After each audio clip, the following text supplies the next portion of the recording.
Yo, it's Lucas. How's everybody doing this week? This Memorial weekend. I tell you what, I'm doing a lot better. I'm off confinement, chilling with Mother Nature today and this evening and tomorrow morning. You know, I'm starting to realize, all the ways I've been living and how I need to adjust the patterns I've been in. I mean, because I'm one of those people, I've always been with somebody, and I've always, there's always been somebody there with me to share things with, And I realize, I don't have to be in a relationship in order to share things with people still. I don't need to be in a romantic setting. I don't need, this particular spot is a place I would take whoever I was with at the time out to show them a good time, get a room, do our thing, really be in the midst of creating and loving and finding joy. And now I am doing the solo thing, which is very different for me. I think a lot of my family members are shocked because I'm always with somebody, There's always a counterpart that I'm hanging with. And it's kind of refreshing, and it's kind of really light. And it's definitely not boring. I thought it was going to be boring. But this is really chilling. I feel good about where I'm at.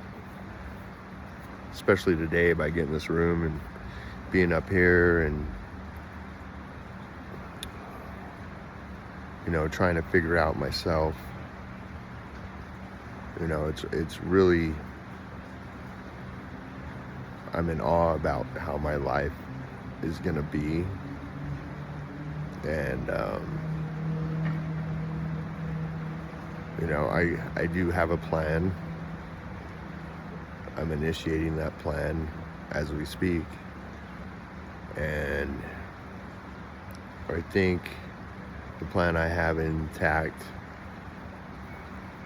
wow, there's a lot of people here this weekend, is very humbling for me because I'm on my own now. There ain't nobody I really have to take care of anymore, besides myself. That's that in a nutshell is really, it makes me light. I might not seem like I'm in the best mood, but I really am. I'm just soaking up the surroundings and enjoying myself without having to please anyone else. And that's a new journey for me.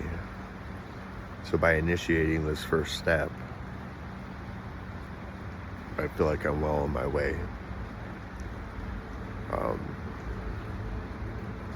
My past experience with women have been, I've learned a lot, and I've applied what I've learned to my life. And I am sticking with what I have set out to do for myself, And a lot of people who do that, they start to feel guilty. Like, I got this piece of property for a night where usually I would want to share it with people. And I've invited some people to come up and hang out if they want to. And of course, everybody has their own life and their own deal. And a lot of people that I've talked to, they're like, yes, you need this. You need to take a break. You need to break for yourself, Focus on what makes you happy and push through it with it, Don't shortchange yourself, I had a really interesting conversation with one of my friends, And, we talked about soul contracts and what they mean to us, and when do you realize or notice that a contract is up? Because if it's one thing about this life, everything's in constant change and everything is temporary. So there's no need to stress out per se upon everyone and everything when you come to that point in your life where you recognize you need to change a cycle for yourself. And what I'd come up with, a super pros and cons list for the way you're living your life. And I usually start with the pros first, because cons can be in a negative sense, but I always start with the pros and weigh out the cons. And if it seems like a situation or a relationship, friendship, whatever you want to call it, is not serving oneself to any type of degree, and recognize that now this soul contract is ended. And there's a lot of people that talk about cord cutting and all of that, and it's a process that will help you disconnect from people and situations. And me, I've kind of been like, we don't need to cut this cord necessarily. We just need to not allow it to bind us per se, or get us stuck in a place we don't want to be. And I really feel like when you come to that agreement with yourself that this contract is now null and void, it's no longer active, then you need to start doing things a little bit differently in order for that to be solidified,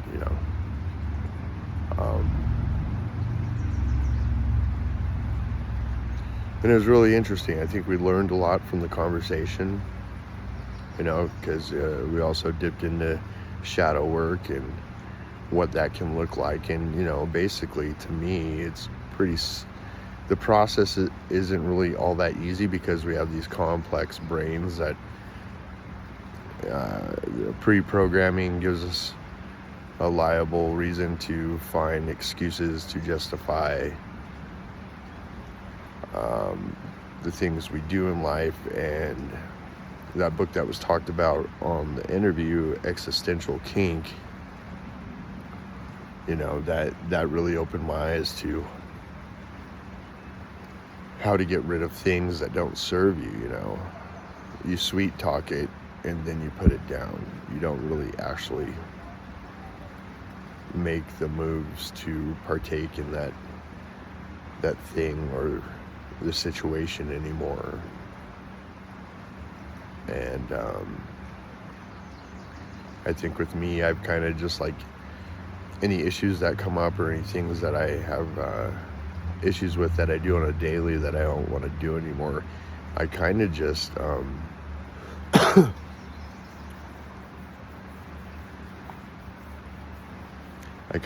sit there and serve it respect for what it is, and then let it go. The process of letting go is not always easy with our complex brains either. So, and there's more than one way to do things like that. You got to find what works for you. I think what's gonna resonate the most with yourself and the changes you're trying to make, even though the changes might be really difficult, whether it's an addiction, and everything's an addiction at this point. And it's really for me, it's about finding that balance between all the things I like to do, to not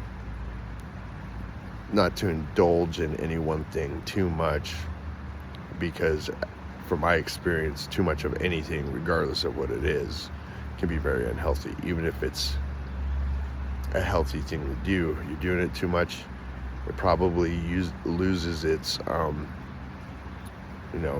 its place where it's needed, when it's needed. Timing is,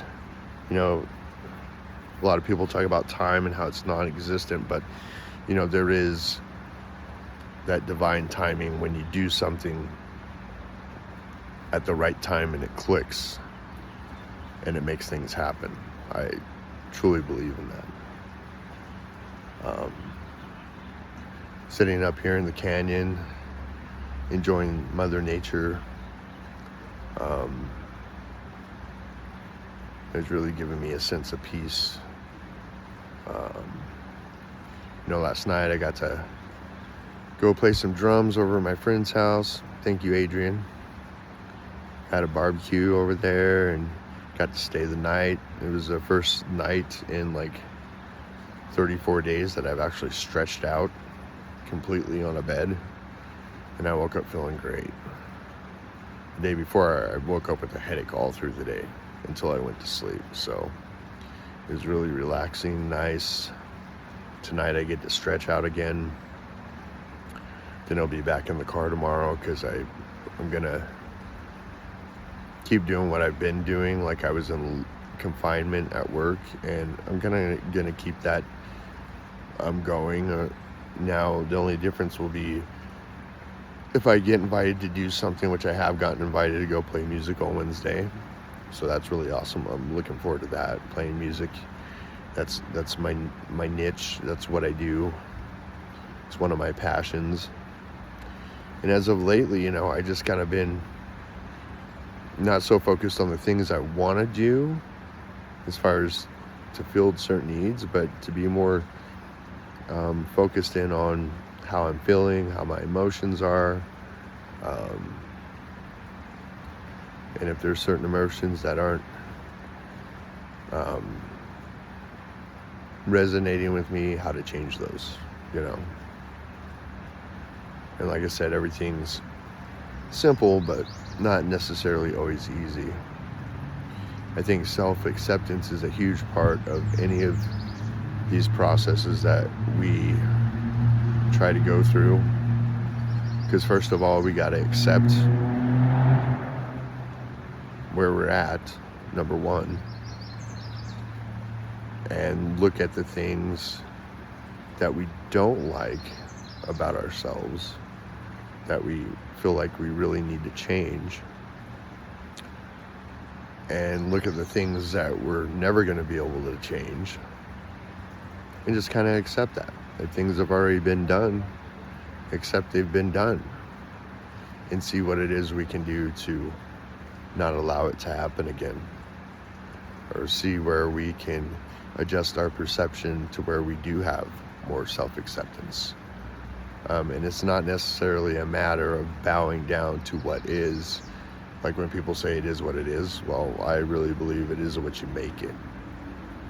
Because you can take any little scenario that might seem negative or damaging to oneself, and if you can step back and look at the bigger picture of why things happen, you can usually, for me, I've been able to make sense of things and see like the truth behind everything, rather than reacting and having that perception of, well, this happened because of this, and playing the blame game and gaslighting people and so on and so forth. It's, you know, it takes so much energy to do that stuff, you know.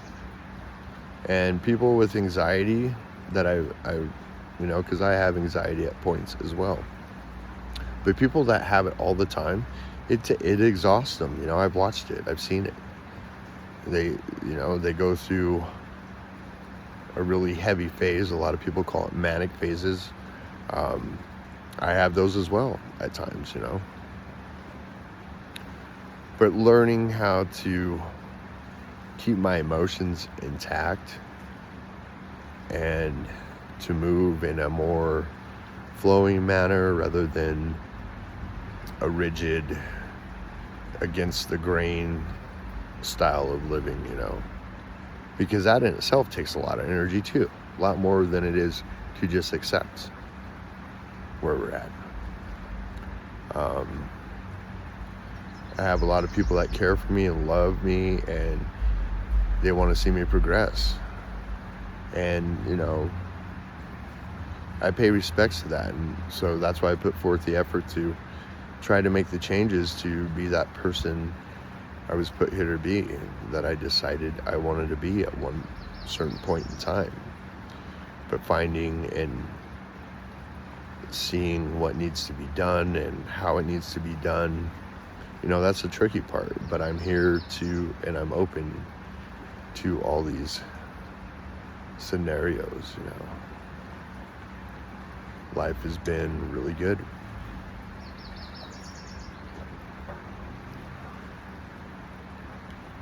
I love the fact that I can move on from things, and I can be grateful for even the not so positive things in my life, because it's all based on perception. I got the 30-day confinement, and that was because I broke laws, right? And that was based upon how I was living and how I got used to living. And then reality kind of hits you sometimes, and you don't know why. Well, you know why, but you just get this, why is it happening now type deal. And I really believe things happen when they need to happen. There's a lot of friends and people that have come into their lives and tried to plant seeds of hope, and I just got way too involved with it. And when I get way too involved with things like that, a connection is built on a deeper level. And when I love hard, and I come with passion, and I come with realness, and I exhume the love I wish to receive. A lot of the times I've noticed that. There's been moments where I've loved more than the other person's loved me back, and I was okay with it. Now I'm starting to realize maybe I wasn't okay with it. I was just fooling myself, maybe. Maybe I had enough hope that a person would want to change, or want to go through the process of changing, to be with me and to fulfill the passion as well. And so that was a big moment, realizing what I've been doing as far as when I get into romantic or really close relationships. I go in and I'm in it, and this is not a sexual reference by any means. I know it sounds like one and it came to mind, but sorry.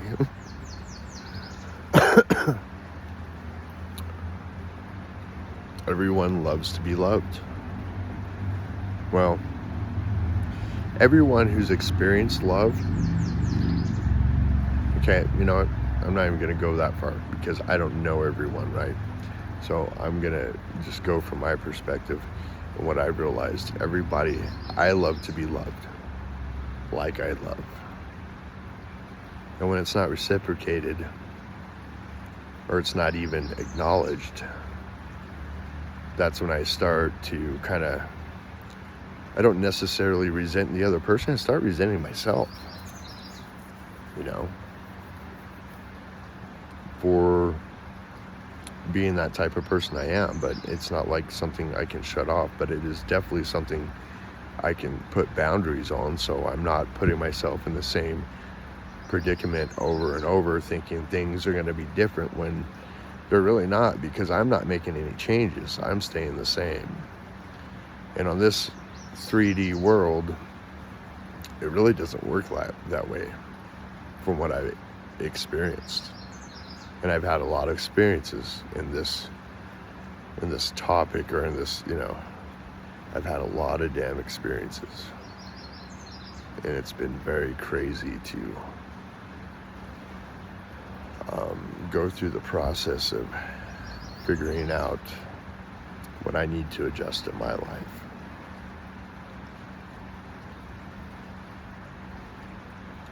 A lot of people, well, I don't know. I say a lot of people, but I don't know. I mean, I know a lot of people, but, in general, I don't. I've seen some relationships where people are just so scared to be alone and to be with themselves. And I think I've been one of those people for a while. And so people just settle, you know, because they'd rather be miserable than alone, even though they might have not tried being alone ever. Talking about me. And I get scared that, you know, the rest of my life I'm going to be lonely, but I know that's not the truth. That's a perception thing with me. Just because you're single don't mean you're lonely. Just because you're alone doesn't mean you're lonely. It's when I look at myself and say I'm lonely, that's when I become lonely. It's such a weird kind. Like I said, you go back to the brain and its complexities of how we are pre-programmed to feel a certain way, because that's another one of society's things. You know, you're not with somebody, then you must be lonely. That's not the case for a lot of people. I actually know a lot of healthy single people out here that, you know, they enjoy themselves. They really do. They enjoy where they're at. They enjoy not having to, per se, answer to their other half or have someone to worry about, you know, because we kind of set ourselves up when we get with people because we want to be the best version of ourselves for that person. I feel, at least I do. This is just kind of, I keep on saying people, and, you know, I don't know. And so I think we try to sometimes be the perfect person for that person. And when we try that or we replicate that, it really freaks people out when they come across, oh, this is the best person for me, and it's my perfect match. And, you know, perfect isn't even in my Dave's dictionary, which I made up of words that don't make sense, but it's a bit of wordplay that I do. But perfect doesn't even exist. You know, my outlook is I'm perfect when I'm buried, because that's when I feel like when I pass on, I'm gonna know a lot more about why things have happened if I haven't put it together yet. I'm gonna understand this 3D dimension, but I won't be here to visually express it. It'll be moved on to the next realm, you know. And today I don't have to take any drug. I mean, I love my weed. I don't smoke it as much as I do, but when I do, I enjoy it. And it's not like I have to have it, but it's like a treat for me. I use it for nighttime sleep mainly. I use it to level my head after being in certain situations that might be stressful, just to get me back to ground zero sometimes. And to me, that there's nothing wrong with that at all.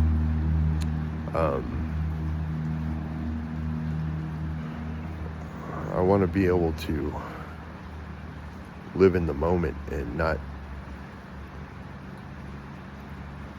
be disgrateful or discredit what life really can give us if we put forth the effort, you know. But everything, you have to do the footwork, and sometimes that's really hard for me if I'm not motivated, or I don't, you know, before I had to have something to work for somebody else to be there for. So it was my responsibility to take care of me in order to be there for somebody else.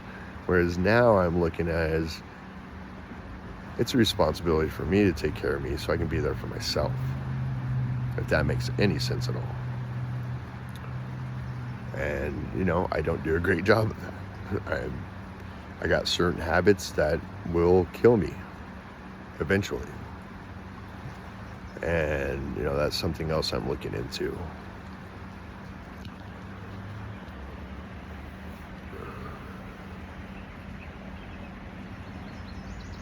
So yeah, I'm in a transitioning stage where I'm like, okay, well, all I have is me to look after, and I have the courts to appease. Those are the only people I have to please outside of, like my parents. Maybe, the more I push through and stop doing things that get me in trouble and get me to pay, give my wages out, and start living life more normally and kind of more by the book, even though I'm anti-authority for most part.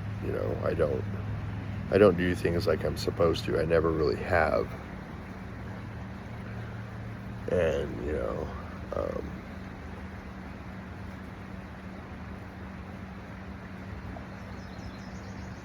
as I sit here and I can hear the birds and the water, and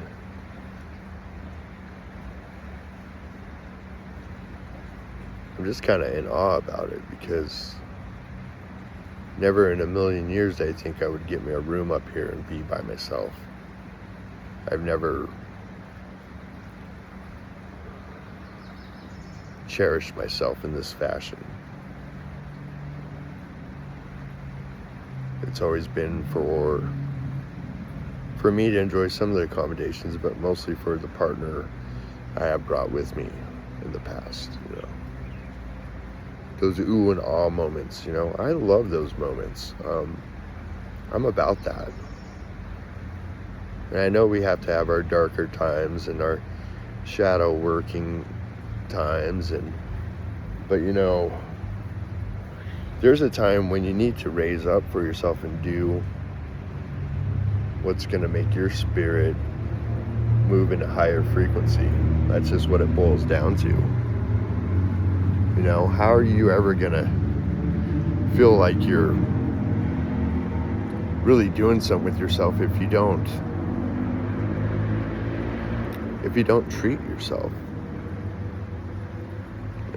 How are you showing up for yourself in your life?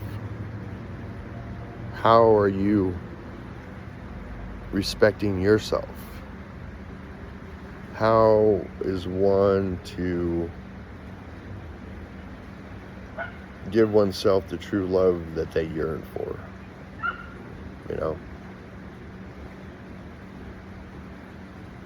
And for me, it starts right here, right now. In this actual moment that's being recorded, I am truly feeling blessed and truly feeling like I'm in love with me. And it sounds arrogant, but I've spent a lot of time,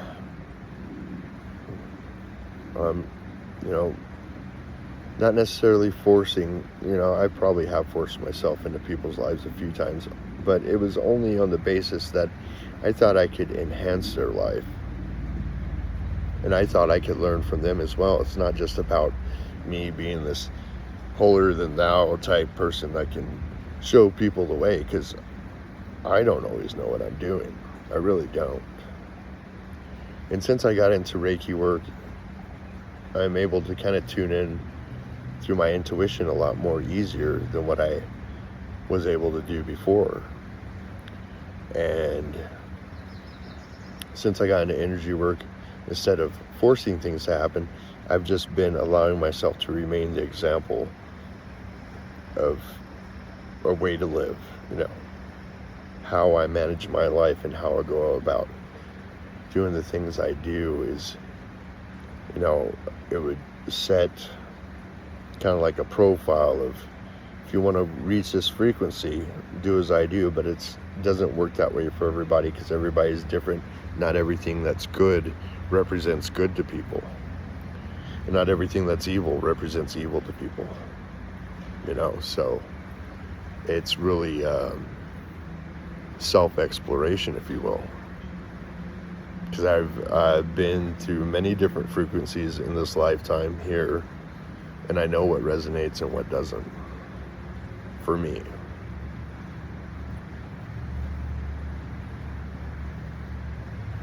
And I've been in relationships where they lasted for a while and it was total hell, because everybody's trying to figure out what the fuck's going wrong, where did this where did the shift happen that now all of a sudden our relationship or our lives aren't going as well, And 9 times out of 10, it's based, that I've noticed with me, it's based on perception.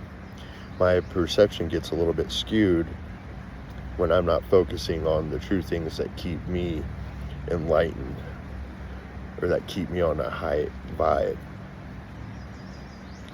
And when I falter from those things and I stop doing them, then my perception has changed.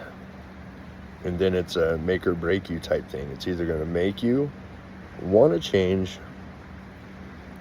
or it's going to break you to the point where you think you're hopeless and there is no way for you to change, because I've been there too. It's been a couple decades since I've been there, but I still remember it like it was yesterday.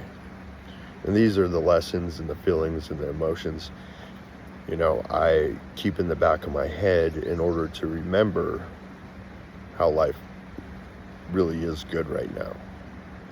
Because where I used to be was way worse than where I am today. So that intel shows me that I have grown a lot throughout the years.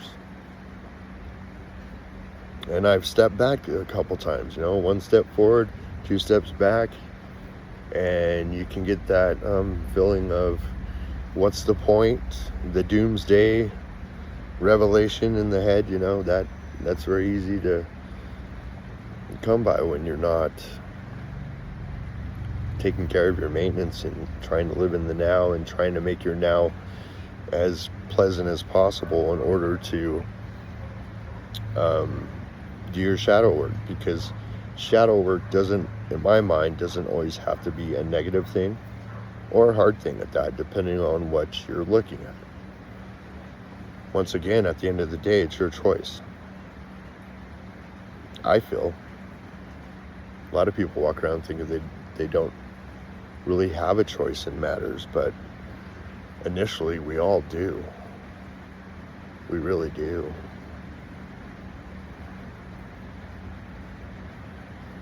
And a lot of people want to explore their selves or their minds, because things get dark, things get evil, and nobody wants to relive that. And I think for me, it's been a process of looking at it, embracing it, and finding ways and means to let it go, so it doesn't affect my present. And not only that, I'm more open to learning when I am open to letting go. And it's when I'm not open to letting go that I am now closing myself off. This is how I've realized I work.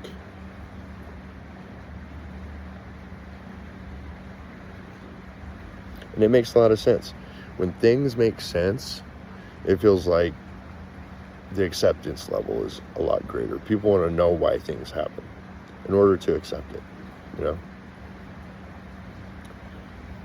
It's just, if you don't have a mind or the capacity to step back and look at the bigger picture and look how everything's played out, then you're not going to be able to pinpoint the part you played in that, Like my last relationship, I know the part I played in it. And it wasn't all good, and it wasn't all bad either. My general concern for people is real. And my general concern for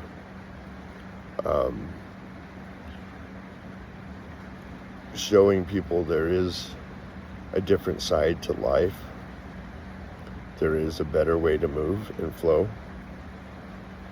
And at the end of the day, it's your choice how you want to do that. Because that's the only thing you have control over initially.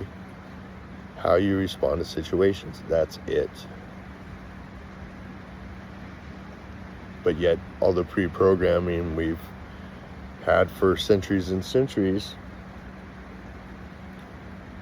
kind of puts us in a place where we feel stuck sometimes if we can't get our mindset switched up. And believe me, it's taken me, and I'm still learning, I'm not woke necessarily, but I am very aware. And I do know that if I'm not trying or moving forward in this life, how am I going to move forward in the next one? You know?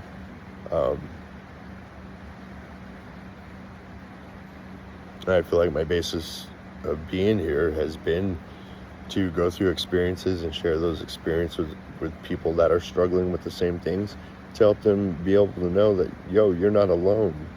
Because when we start feeling like we're alone, that's when the darkness really hits. That's when we become the most vulnerable to ourselves. And sometimes I think the most harmful to ourselves to some degree. You know, we're making a choice.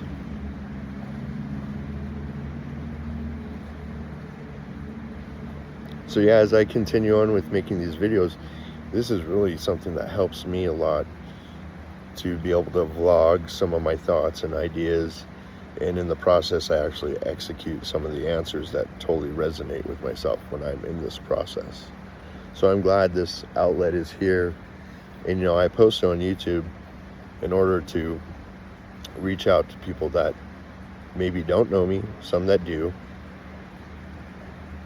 but that person that's looking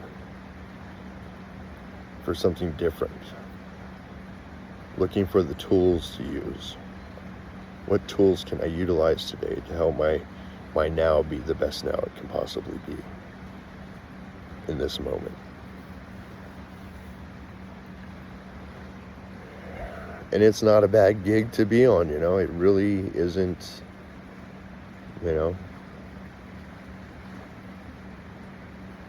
And if anything, when I'm giving advice or when I'm learning about something, you know, I take it to heart, and I have to look back in the mirror and ask myself, am I actually doing this? Is what I'm doing the best thing? Is what I'm doing, you know, practice what you preach? Am I doing that? And, you know, I haven't been to a certain degree. I've wanted to, and I've started, and I've stopped things just to test the water, see what's actually working for me and what's not, you know. So nothing's set in stone, everything's temporary, and change is consistent. So with that, I'll call it a day, you know. I'm gonna sit here and enjoy Mother Nature more, and just be one with myself, be one with the universe, come to an agreement.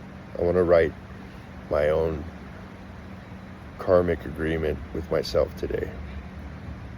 And it also is the new moon. Write those intentions down like they've already happened on a piece of paper. Do not question any given time or moment those things. And burn it tonight. Allow this new moon to ignite your new journey. Like I always say, namaste. Because the weirdness in me uplifts and honors the weirdness in you. Have a great night, everyone. Love you.